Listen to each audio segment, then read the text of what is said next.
کہ اگر تم میری مدد حاصل کرنا چاہتے ہو اس کے لیے دو کام تم کرو. دو کام کون سے ہیں؟ ایک کام ہے کہ مصیبت آ جائے تو اس پر صبر کرنا، پریشانی آ جائے، مصیبت آ جائے تو اس پر کیا کرنا ہے بھائی؟ صبر کرنا ہے۔ اور دوسرا کام کون سا ہے؟ کہ نماز پڑھنا، یعنی صبر اور نماز کے ساتھ اللہ تعالیٰ کی مدد حاصل کرنا۔ صبر ایک بہت بڑی دولت ہے۔ جس انسان کو یہ دولت نصیب ہو جاتی ہے نا، وہ ہر مصیبت اور پریشانی کو یہ سمجھ کر برداشت کر جاتا ہے کہ اللہ تعالیٰ کی طرف سے مجھے آزمایا جا رہا ہے، یہ آزمائش ہو رہی ہے، مجھے پرکھا جا رہا ہے، میرے ایمان کو ٹٹولا جا رہا ہے کہ اس کا ایمان کیسا ہے۔ اور جو انسان صبر کر لیتا ہے بہت سارے مسائل سے اللہ تعالیٰ اس کو نجات عطا فرما دیتے ہیں۔ آج دنیا کے اندر لڑائی جھگڑے کیوں ہوتے ہیں؟ یہ صبر نہ کرنے کی وجہ سے۔ ایک آدمی کی طرف سے اگر کوئی تھوڑی سی بات ہو جاتی ہے تو دوسرا فوراً انتقام میں اس سے ڈبل باتیں کر دیتا ہے، پھر اس پہلے آدمی کو اور زیادہ جوش آتا ہے، وہ بھی باتیں سنانی شروع کر دیتا ہے۔ اس کا نتیجہ کیا ہوتا ہے؟ پھر جھگڑا ہوتا ہے، گریبان تک بات آ جاتی ہے، حتیٰ کہ سر پھوڑنے تک باتیں آ جاتی ہیں، نوبت پہنچ جاتی ہے صبر نہ کرنے کی وجہ سے۔ اس لیے اللہ تعالیٰ نے ایمان والوں کو یہ تلقین فرمائی ہے کہ صبر اور نماز کے ساتھ میری مدد حاصل کرو۔ اور صبر روکنے کو بھی کہتے ہیں۔ صبر کا ایک معنی ہے کہ روکنا، یعنی اپنے جذبات جو انسان کے دل کے اندر ابھرتے ہیں انتقام لینے کے لیے، تو اگر یہ صبر ہے جو اس انتقام لینے سے انسان کو روکتا ہے۔ اور روکتا کیوں ہے؟ صبر کیوں انسان کر جاتا ہے؟ اس کا یقین ہوتا ہے اللہ کی ذات پر کہ اگر میں صبر کر جاؤں گا اور انتقام نہیں لوں گا تو اگر میں حق پر ہوں تو میری طرف سے اللہ تعالیٰ انتقام لے لیں گے، اور اگر اسے معاف کر دیتا ہے تو اس پر یہ ہے کہ اللہ تعالیٰ بھی معافی کو پسند کرتے ہیں۔ وہ اللہ کے بندے کو، ایک مسلمان کو، اس سے غلطی ہو گئی، اس سے کوتاہی ہو گئی، اس کو معاف کر رہا ہے۔ اللہ فرماتے ہیں تو نے اتنی فراخ دلی کی ہے کہ تو میرے بندے کو معاف کر رہا ہے تو میں تو ویسے ہی معافی کو پسند کرتا ہوں، اس لیے میں تیرے گناہوں کو معاف کرتا ہوں۔ تو اس لیے نماز بھی ایک بہت بڑی دولت ہے، اس سے بھی اللہ کی مدد حاصل ہوتی ہے۔ آپ حضرات سنتے رہتے ہیں کہ صحابہ کرام بلکہ حضور نبی کریم صلی اللہ علیہ وسلم خود جب بھی کوئی مشکل پیش آتی تھی آپ مسجد کی طرف روانہ ہوتے اور 2 رکعت نماز صلاۃ الحاجت پڑھتے تھے اللہ کی بارگاہ میں۔ اگر زلزلہ آ جاتا ہے، سرخ آندھی آ جاتی تھی اور سورج گرہن، چاند گرہن لگ جاتا تھا، مسجد کی طرف روانہ ہوتے کہ نفل پڑھ کے اللہ سے مانگے کہ یا اللہ یہ مصیبت، یہ پریشانی جو آئی ہے اس تیری طرف سے آئی ہے، تو ہی اس کو ٹالنے والا ہے۔ اس لیے اللہ کی مدد نماز کے ذریعے اور صبر کے ذریعے سے کی جا سکتی ہے۔ مسائل پر صبر کیا جائے اور نماز پڑھ کے اللہ تعالیٰ سے مانگا جائے۔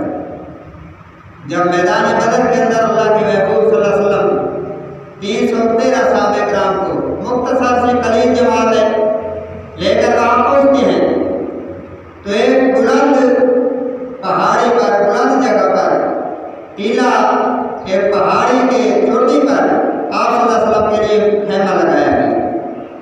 آپ وہاں پہنچے، آپ کے ساتھ صرف ابو بکر صدیق تھے، اور وہاں جا کے آپ نے کیا ہے؟ وہاں جب پہنچے تو آپ صلی اللہ علیہ وسلم وہاں جا کے نفل کی نیت باندھتے ہیں اور پھر اللہ رب العالمین سے التجا کرتے ہیں کہ یا اللہ یہ 313 کا مختصر سمجھ کر لے کے آیا ہوں اور تیری مدد حاصل کرنا چاہتا ہوں۔ تیری مدد کے بغیر ان کو فتح نہیں ہو سکتی، تیری نصرت کے بغیر ان کو غلبہ نہیں ہو سکتا، اس لیے تو ان کی نصرت اور مدد فرما۔ ابو بکر صدیق رضی اللہ تعالیٰ عنہ وہ فرماتے ہیں کہ میں پریشان ہو گیا، اتنا طویل سجدہ، کہیں اللہ کے محبوب صلی اللہ علیہ وسلم اللہ کو پیارے تو نہیں ہو گئے۔ تو میں نے جب حضور نبی کریم صلی اللہ علیہ وسلم کے پاس میں پہنچا تو آپ سجدے میں تھے، آنسو بہہ رہے تھے، سجدے کی جگہ آنسو سے تر تھی، اور آپ اللہ رب العالمین کی بارگاہ میں یہ التجا کر رہے تھے، یا اللہ یہ 313 کا مختصر سا لشکر، مختصر سی جواب میں لے کر آیا ہوں، یہ عزم لے کر آئے ہیں، یہ تمنا لے کر آئے ہیں کہ آج ہم اللہ کے دشمنوں کے ساتھ یا لڑتے ہوئے شہید ہو جائیں گے یا اللہ کے دین کو غالب کریں گے، فتح حاصل کر دیں گے، اللہ کے دشمنوں کو یا ہم مٹا دیں گے یا خود مٹ جائیں گے، یہ عزم لے کر آئے ہیں۔ اللہ کے محبوب نے عرض کی اللہ کی بارگاہ میں، یا اللہ یہ لے کر میں آیا ہوں، اگر یہ 313 قریب جو تیرا نام لینے والے ہیں آج اگر یہ نہ رہے تو قیامت تک تیرا نام لینے والا کوئی نہیں رہے گا، تیرا نام لینے والا کوئی نہیں ہوگا۔ پھر دنیا نے دیکھا، طریق شاہد ہے کہ اللہ تعالیٰ نے فرشتوں کا لشکر بھیجا ان کی مدد کی۔ تو اللہ کی مدد حاصل کی جا سکتی ہے کس ذریعے سے؟ صبر کے ساتھ اور نماز کے ساتھ۔ ان الذین یا ایھا الذین آمنوا استعینوا بالصبر والصلاۃ، کہ اللہ تعالیٰ کی مدد حاصل ہوتی ہے صبر اور نماز کے ساتھ، کہ مصیبت اور پریشانی مانگنی نہیں چاہیے، اللہ سے مانگنے سے منع کیا گیا ہے، لیکن اگر اللہ تعالیٰ کی طرف سے آ جائے تو پھر کیا کرنا ہے؟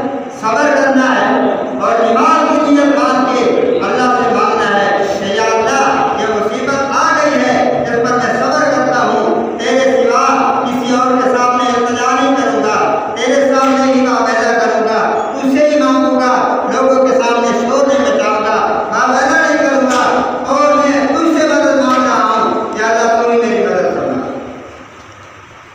اور ان اللہ مع الصابرین، اللہ تعالیٰ فرما رہے ہیں کہ صبر کرنے والوں کی مثال میں ہوں، جو صبر کرتے ہیں ان کے ساتھ میں ہوتا ہوں۔ میدان بدر میں اللہ کے محبوب صلی اللہ علیہ وسلم نے صبر کیا، اللہ کی معیت آپ کے ساتھ تھی۔ اور اسی طرح یہ دیکھو کہ جو واقعہ کربلا میرے اور آپ کے سامنے ہوا ہے کہ 18,000 خطوط حضرت امام حسین رضی اللہ تعالیٰ عنہ کو لکھے گئے، اور وہ محبان کہلاتے تھے، محبت کا دعویٰ کرنے والے تھے 18,000، جنہوں نے یہ خط لکھے کہ آپ آ جائیں ہماری مدد کے لیے، کہ یزید کی حکومت ہے جو فاسق و فاجر ہے، ایسا ہے ایسا ہے، طرح طرح کی باتیں بنائیں اور خط لکھے۔ جب 18,000 خطوط، 2-3 نہیں، 100-200 نہیں، 1000-2000 نہیں، 18,000، ایک بہت بڑی تعداد ہے خطوط کی۔ جب امام حسین رضی اللہ تعالیٰ عنہ کے پاس پہنچے تو آپ رضی اللہ تعالیٰ عنہ نے پھر تجارت ارادہ کیا تو مجھے جانا چاہیے ان کی مدد کے لیے۔ اب صحابہ کرام میں سے حضرت عبداللہ ابن عباس جو حضرت عباس کے بیٹے ہیں اور حضرت علی کے چچا زاد بھائی ہیں اور حضرت امام حسین کے چچا رکھتے ہیں رشتے میں، وہ آ گئے، حضرت عبداللہ ابن عمر آ گئے، اور بھی صحابہ کرام آئے، آ کے حضرت امام حسین سے کہا کہ آپ کو پتہ نہیں ہے کہ یہ وہی لوگ ہیں جنہوں نے حضرت عثمان رضی اللہ تعالیٰ کو شہید کیا، اور یہ وہی لوگ ہیں جنہوں نے دھوکے کے ساتھ آپ کے والد کو کوفہ سے، مدینہ سے کوفہ کی طرف منتقل کیا، حالانکہ دارالخلافہ مدینہ تھا، لیکن ان لوگوں نے اصرار کیا کہ آپ کوفہ میں آ جائیں تو ہم آپ کی مدد کریں گے، آپ کا بھرپور ساتھ دیں گے۔ حضرت علی رضی اللہ تعالیٰ عنہ ان کے کہنے پر کوفہ کے اندر روانہ ہوئے، پھر کوفہ کے اندر انہوں نے غداری کی اور مسجد کے دروازے پر صبح کی نماز کے وقت شہید کیا۔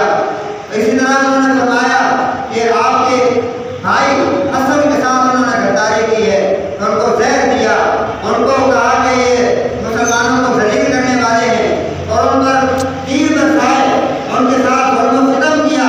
یہ وہی لوگ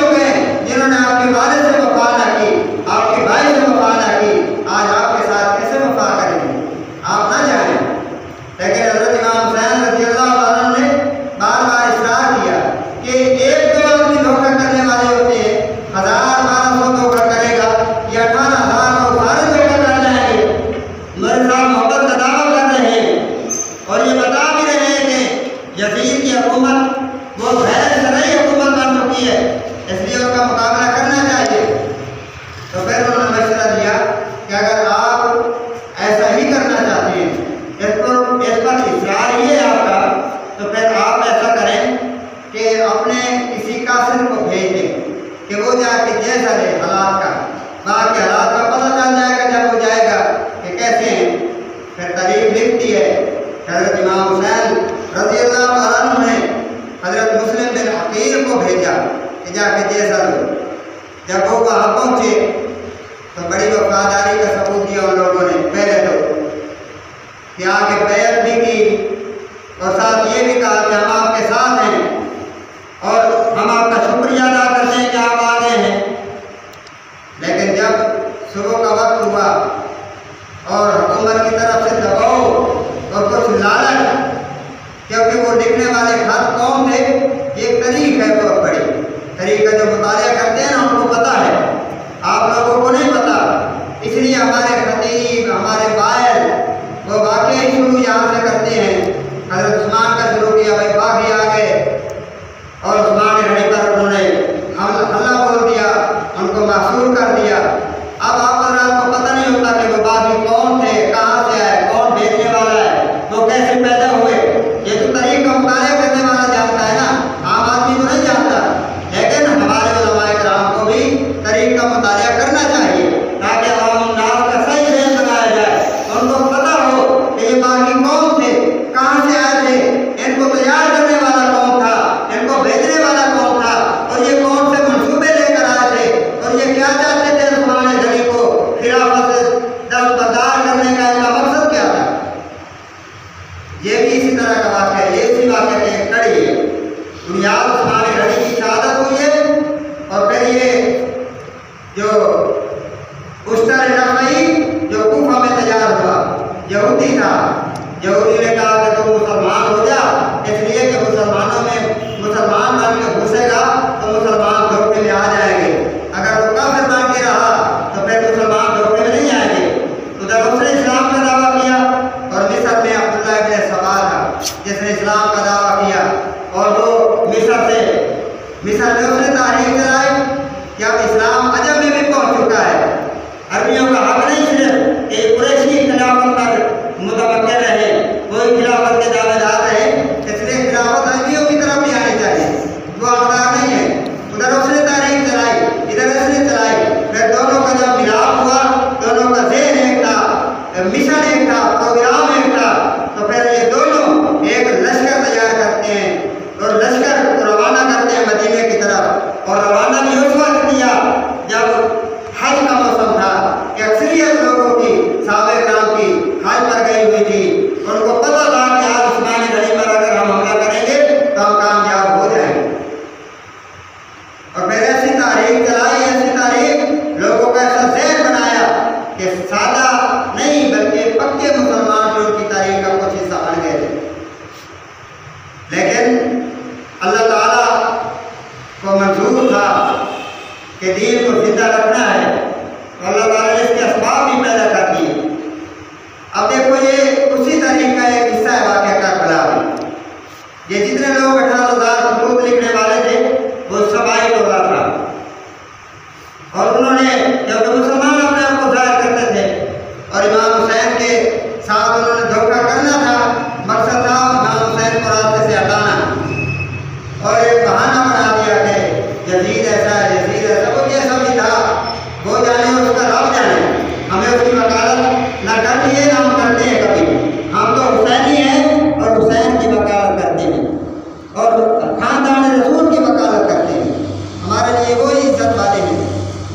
تو امام حسین نے جب مسلم بن عقیل کو بھیجا، پہلے سب نے استقبال کیا، بعد میں سب دور ہو گئے، 18,000 تاریخ لکھتی ہے، 18,000 خط لکھنے والوں میں ایک بھی امام حسین کے ساتھ نہیں کھڑا تھا۔ مسلم بن عقیل جو ان کا قاصد بن کے گیا تھا، ایک بھی ان کے ساتھ نہیں تھا، سب چھوڑ کے بھاگ گئے، تنہا چھوڑ دیا۔ اب ادھر تو تیار ہے، یہ شمر جو ہے یہ بھی اسی سوائی تاریخ کا ایک حصہ ہے، ایک کارکن ہے، رکن ہے، عبید اللہ بن زیاد بھی اسی کا رکن ہے، وہ گورنر تھے، انہوں نے یہ سارا منصوبہ بنایا۔ پھر کیا ہوا، حضرت امام حسین رضی اللہ عنہ اللہ اکبر کبیرہ ان کو خط لکھا تھا مسلم بن عقیل نے، جب انہوں نے وفا کا عزم کیا، وفا کے ساتھ پیش آئے، بڑی محبتوں کا اظہار کیا، تو حضرت مسلم بن عقیل نے خط لکھ دیا کہ وہ لوگ بڑے وفادار ہیں، واقعی ان لوگوں نے وفا کی ہے، آپ تشریف لے آئیں۔ امام حسین رضی اللہ تعالیٰ عنہ وہاں سے روانہ ہو گئے، خاندان کے افراد کو لے کر مکہ میں آئے، پھر مکہ کا بیت اللہ کا طواف کیا، وہاں سے پھر روانہ ہو گئے کوفے کے لیے۔ راستے میں لوگ ملے، انہوں نے کہا کہاں جا رہے ہو؟ کوفہ میں جا رہے ہیں۔ ان لوگوں نے بڑی محبت کے دعوے کیے ہیں، ان کی محبت کے دعووں پر بھروسہ کر کے جا رہے ہیں۔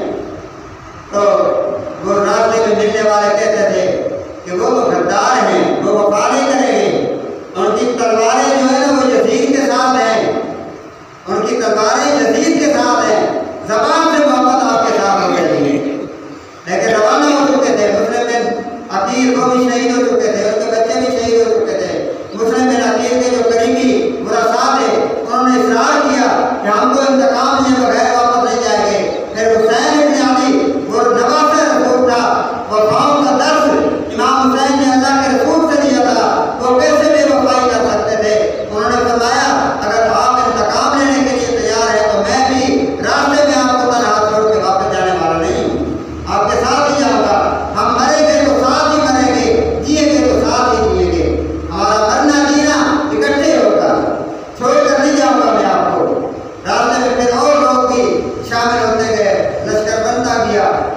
جب وہاں پہنچے تو نہر فرات اس کے کنارے پر پہلے ان کا قبضہ ہو چکا تھا، انہوں نے پانی وغیرہ بند کیا، 3 دن پانی بند رہا ہے، لیکن افسوس ہے کہ جن کا 3 دن پانی بند رہا ان کا چرچا ہر جگہ پر ہوتا ہے، ہر خطیب کی زبان پر اس کا چرچا ہے اور ہر چینل پر اس کے تذکرے ہو رہے ہیں، لیکن جن کا پانی 40 دن پانی بند رہا ہے اور وہ پانی بند رہا اس کنویں کا جس کنویں کو خرید کر اپنی جیب سے مسلمانوں کے نام وقف کرنے والے بھی عثمان بن عفان ہیں، لیکن اسی کنویں کا پانی 40 دن بند رہا، ان کا ذکر کرنے کے لیے کوئی تیار نہیں۔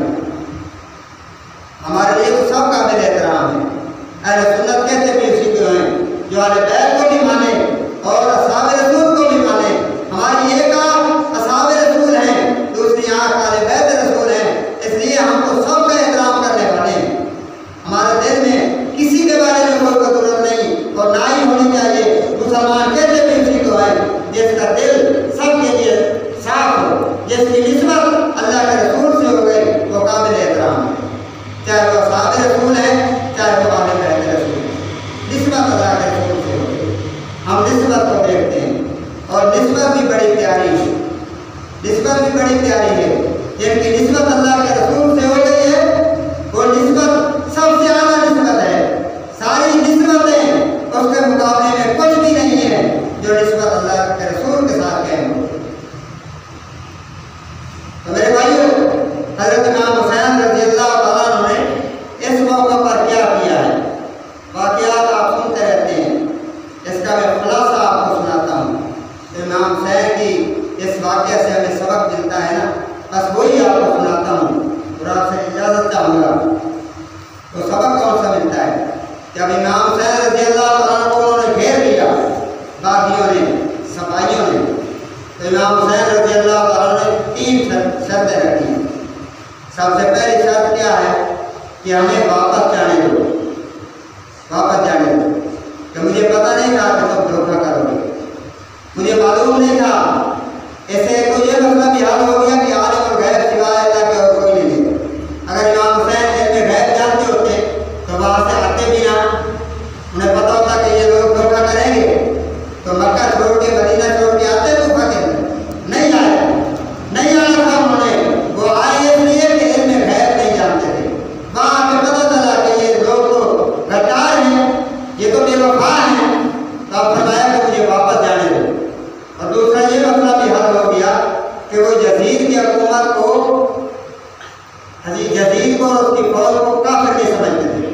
اگر کافر سمجھتے ہوتے نا تو امام حسین کہتے میں تو لڑنے کے لیے تیار ہوں، واپس نہیں جاتا، لڑنا چاہتا ہوں، واپس نہیں جاتا۔ اس لیے وہ سمجھ گئے تھے کہ اصل مجھے کوئی نہیں جو 18,000 خط لکھنے والے ہیں، اس لیے مجھے واپس جانا چاہیے، یہ دھوکے باز لکھنے ہیں۔ دوسری شرط کون سی تھی کہ مجھے یزید کے پاس بھیج دو، ہم آپس کے اندر بیٹھ کر معاملہ حل کر لیں۔ اس سے بھی معلوم ہوا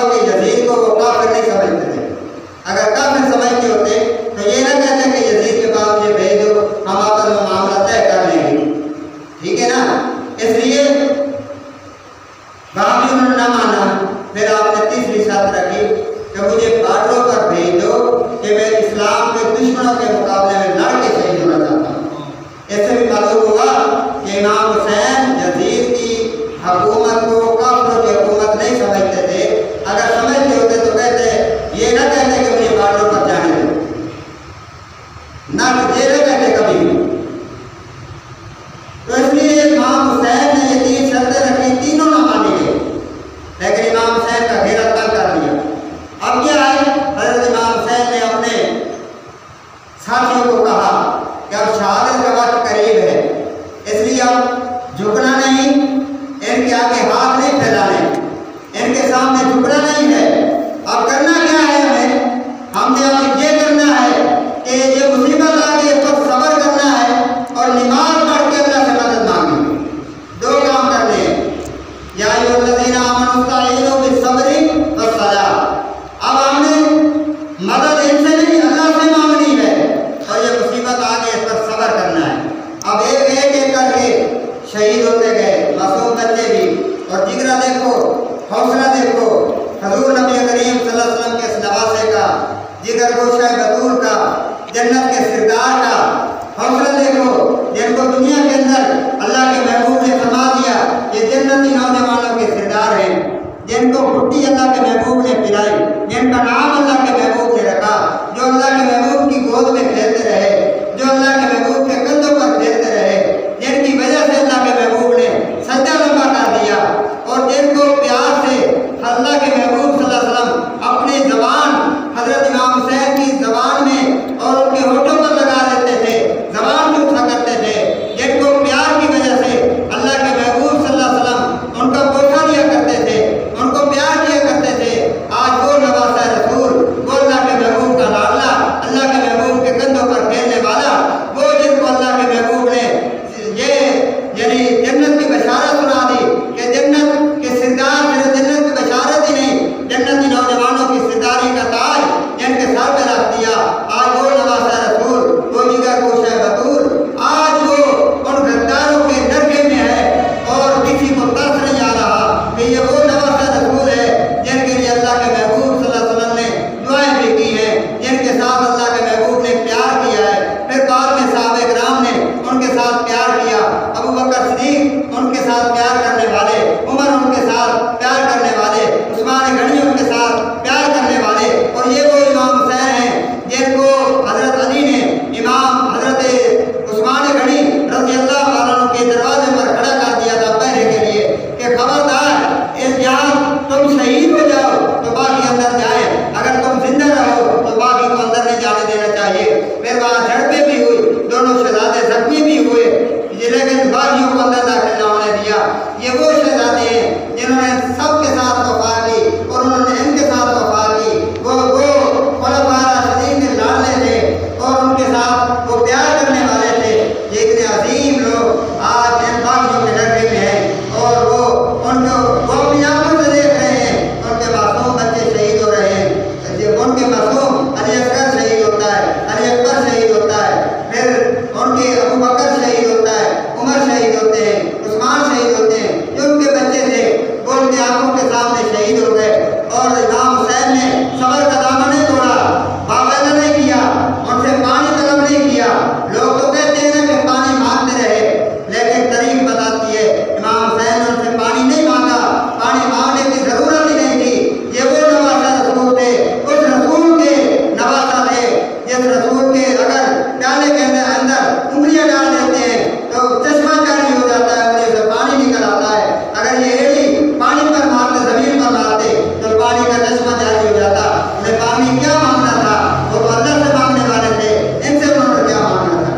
ان کا تو عقیدہ تھا کہ مانگنا ہے اللہ سے، اللہ کے غیر سے نہیں مانگنا.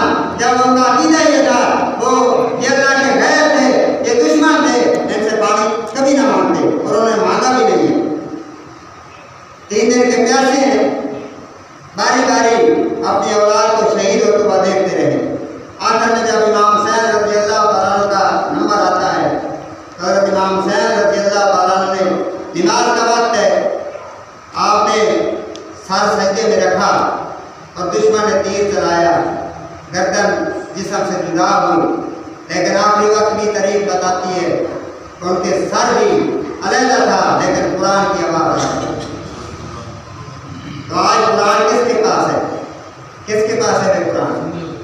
اہل سنت کے پاس ہے نا قرآن. قرآن کے حافظ قرآن کے قاری قرآن کے عالم یہ اہل سنت کے پاس ہے. معلوم ہوا کہ اصل حسینی یہی ہے کہ انہوں نے اپنے امام حسین اپنے سربراہ اپنے قائد اپنے رہبر کی سنت کو زندہ کیا ہوا ہے. انہوں نے پر بھی ان کے سامنے قرآن پڑھا تھا. تو قرآن آج اہل سنت کے سینوں میں محفوظ ہے. قرآن کے ساتھ محبت کرنے والے یہی لوگ ہیں. اور جنہوں نے دھوکہ کر کے اسکاری قرآن کو شہید کیا تھا پانی بن دیا تھا آج ان کے پاس قرآن کی دولت نہیں ہے. جا کے پوچھ لو کوئی حافظ قرآن کہاں نہیں ملے گا. لیکن یہاں حافظ قرآن ہے وہاں کوئی عالم نہیں ملے گا جہاں عالم ہے. اس لیے کہ امام حسین حافظ بھی تھے قاری بھی تھے عالم بھی تھے. تو عالم بھی یہاں قاری بھی یہاں اور حافظ بھی یہاں موجود ہیں ان کے پاس نہیں ہے. اس لیے کہ اللہ نے ان کو اس جرم کی وجہ سے اس طرح سے محروم کر دیا کہ تم نے نواز رسول کو قاری قرآن کو شہید کر دیا ان کا پانی بند کر دیا. اس لیے قیامت تک نہ تمہارے پاس قرآن آ سکتا ہے نہ تمہارے پاس حافظ بن سکتے ہیں. تمہارے قبیلے کے اندر تمہارے گروہ کے اندر نہ کوئی حافظ بن سکتا ہے نہ قاری بن سکتا ہے نہ کوئی عالم بن سکتا ہے. اس دولت سے قیامت تک کے لیے محروم ہو. اب امام حسین نے باطل کیونکہ دیکھو امام حسین کا دور گزرا ہے. ہم تو صرف یہی دور سنتے رہتے ہیں نا. لیکن امام حسین کے بچپن سے لے کر اس عمر تک یعنی واقعہ کربلا تک ان کی عمر تقریباً 58 سال بنتی ہے. اتنی عمر کے اندر امام حسین رضی اللہ عنہ نے کچھ دور اللہ کے محبوب کو گزارا ہے. پھر صدیق اکبر کا دور بھی گزارا ہے. پھر حضرت عمر کا دور بھی گزارا ہے. پھر عثمان غنی کا دور بھی گزارا ہے. پھر حضرت علی کا دور بھی گزارا ہے. پھر حضرت امیر معاویہ کا دور بھی گزارا ہے جو 19 سال کی وسیع دور ہے حضرت امیر معاویہ کا. یہ دور گزارے ہیں. اب دیکھو کہ اگر ان حکومتوں کو وہ باطل سمجھتے حقدار نہ سمجھتے کہ یہ حقدار نہیں ہے اقتدار کے حقدار نہیں ہے خلافت کے تو مجھے سچ بتاؤ کہ امام حسین ان کے ہاتھ پر بیعت کرتے جو ان کے پیچھے نمازیں پڑھتے کبھی نہ پڑھتے. جس کو باطل سمجھا ہے نہ ان کے پیچھے نمازیں پڑھی نہ ان کے ہاتھ میں ہاتھ دیا ہے. ان کے سامنے ڈٹ کر اپنا خاندان فدا کروا دیا خود شہید ہو گئے لیکن باطل کے ہاتھ پر ہاتھ نہیں دیا. اس لیے سچا حسینی وہی ہے کہ جب اقتدار میں باطل آتا ہے تو اس باطل کے سامنے سر جھکانا نہیں چاہیے بلکہ سر کٹا دینا بہتر ہے. اس کی حکومت کو تسلیم نہ کیا جائے. یہ دولت بھی الحمدللہ سنت کے پاس ہے اور کسی کے پاس آپ کو نظر نہیں آئے گی کہ کبھی باطل کا ساتھ نہیں دیا کبھی نہ دیا ہے اور انشاءاللہ نہ دیں گے. تو ہم اصل حسینی ہم ہیں. امام حسین رضی اللہ عنہ ان کے بڑے فضائل اور مناقب بھی ہیں. حضور نبی کریم صلی اللہ علیہ وسلم نے فرمایا کہ حضرت حسن و حسین دونوں شہزادے جنتی نوجوانوں کے سردار ہیں. آپ صلی اللہ علیہ وسلم کی ایک حدیث کا مفہوم ہے. آپ نے فرمایا حسن و حسین یہ میرے لیے پھول ہیں. جس طرح پھول ہوتا ہے گلشن کا ایک پھول ہے کہ نبوت کے گلشن کے دو پھول ہیں حسن و حسین. اور حضور نبی کریم صلی اللہ علیہ وسلم یہ آپ سنتے ہیں کہ کندھوں پر دونوں شہزادے کھیلا کرتے تھے. آپ صلی اللہ علیہ وسلم ان کو اٹھایا کرتے تھے. اور حضرت امام حسین رضی اللہ عنہ ان کی شکل حضرت محمد عربی صلی اللہ علیہ وسلم کے ساتھ ملتی تھی. دونوں شہزادوں کی ایک کی ناف سے نیچے کا حصہ حضور صلی اللہ علیہ وسلم کے ساتھ ملتا تھا دوسرے کا ناف سے اوپر کا حصہ جو ہے اللہ کے محبوب کے ساتھ ملتا تھا. یعنی حضور نبی کریم صلی اللہ علیہ وسلم کی ایک پوری تصویر تھی. جب ایک کو دیکھا جاتا تھا اس لیے صحابہ کرام قدر کرتے تھے. حضرت ابوبکر صدیق رضی اللہ عنہ وہ فرمایا کرتے تھے کہ یہ حسن حسین کو جب ہم دیکھتے ہیں تو ہمیں محمد عربی صلی اللہ علیہ وسلم کا دیدار ہو جاتا ہے کہ یہ ان کی تصویر ہے. اس لیے بہت فضائل ہے. ہمیں کیا کرنا چاہیے؟ ہمیں ان کے نقش قدم پر چلنا چاہیے. ہمارے لیے کیا ہے کہ انہوں نے قرآن کو نہیں چھوڑا نماز کو نہیں چھوڑا صبر کا دامن نہیں چھوڑا. ہماری بھی جب تک زندگی ہے ہم یہ عزم کریں کہ ہمارے اوپر جو مسائل بھی آئیں گے جو پریشانیاں بھی آئیں گے نہ ہم قرآن کو چھوڑیں گے نہ نماز کو چھوڑیں گے نہ صبر کو چھوڑیں گے. اسی میں کامیابی ہے. جو انسان صبر کر لیتا ہے نا مصائب پر اور نماز پڑھ کے اللہ سے مدد مانگ لیتا ہے اور قرآن کو کثرت سے پڑھتا ہے، قرآن کی تلاوت کرتا ہے، قرآن کو سمجھنے کی کوشش کرتا ہے کہ قرآن میں کیا کہتا ہے، کوئی بندہ کامیاب ہے دنیا کے اندر بھی آخرت کے اندر بھی۔ جو ان چیزوں سے ہٹ گیا وہ نہ دنیا میں کامیاب ہے نہ آخرت میں کامیاب ہے۔ دنیا اور آخرت کی کامیابی اسی چیز کے اندر ہے کہ ہم اسوہ رسول کو اپنائیں، جس طرح اہل بیت نے اپنا کے دکھایا، جس طرح صحابہ کرام نے اپنا کے دکھایا، اور اللہ تعالیٰ کی محبت بھی اسی کے اندر حاصل ہوتی ہے۔ اللہ تعالیٰ فرما رہے ہیں اپنے محبوب کی زبان سے اعلان کروایا ہے کہ میرے محبوب آپ فرما دیجیے قل ان کنتم تحبون اللہ فاتبعونی یحببکم اللہ۔ اگر تم یہ دعویٰ کرتے ہو نا کہ ہمیں اللہ سے محبت ہے، یہ ہر بندہ دعویٰ کرتا ہے، مسلم بھی غیر مسلم کو بھی دعویٰ، جو کسی مسئلہ سے تعلق رکھتا ہے اپنے انداز میں وہ اللہ سے محبت کرنے کا دعویٰ کرتا ہے کہ ہمیں اللہ سے محبت ہے، لیکن اللہ سے محبت اگر پرکھ نہیں ہو تو اس کے لیے ایک ہی طرح اللہ تعالیٰ نے لگایا ہے، اور وہ کون سا ہے؟ فاتبعونی۔ اللہ تعالیٰ نے اپنے محبوب کو وہ طرح سے بنایا ہے کہ جو میرے محبوب کی اتباع کرے گا یحببکم اللہ، اس کے مقابلے میں کیا ہوگا کہ جب میرے محبوب کی اتباع کرنے والا انسان ہوگا تو پھر جو میرے ساتھ محبت کا دعویٰ کرتا ہے اب وہ میرا محبوب میرا محب نہیں رہے گا بلکہ میرا محبوب بن جائے گا، محب سے محبوب بن جائے گا کہ پہلے وہ میرے ساتھ محبت کا دعویٰ کرتا ہے، میرے محبوب کی اتباع کرے گا تو میں ان کے ساتھ محبت کرنے لگ جاؤں۔ فَيَغْفِرْ لَكُمْ ذُنُوبَكُمْ، پھر اللہ تعالیٰ فرماتے ہیں میں ان کے سارے گناہوں کو بھی معاف کر دوں۔ اس لیے اللہ کے محبوب کی اتباع صحابہ کرام نے بھی کر کے دکھائی ہے، نمونہ بنے ہمارے لیے، اہل بیت بھی نمونہ بنے ہیں، تو ہم ان کی زندگی کو دیکھیں جنہوں نے جس طرح انہوں نے اللہ کے محبوب کی اتباع کی ہے اسی طرح ہم بھی کریں گے تو ہم بھی کامیاب ہوں گے۔ اللہ تعالیٰ سے دعا ہے اللہ پاک جو کچھ کہا سنا ہے اللہ پاک مجھے بھی اور آپ حضرات کو بھی اس پر عمل کی توفیق عطا فرمائے۔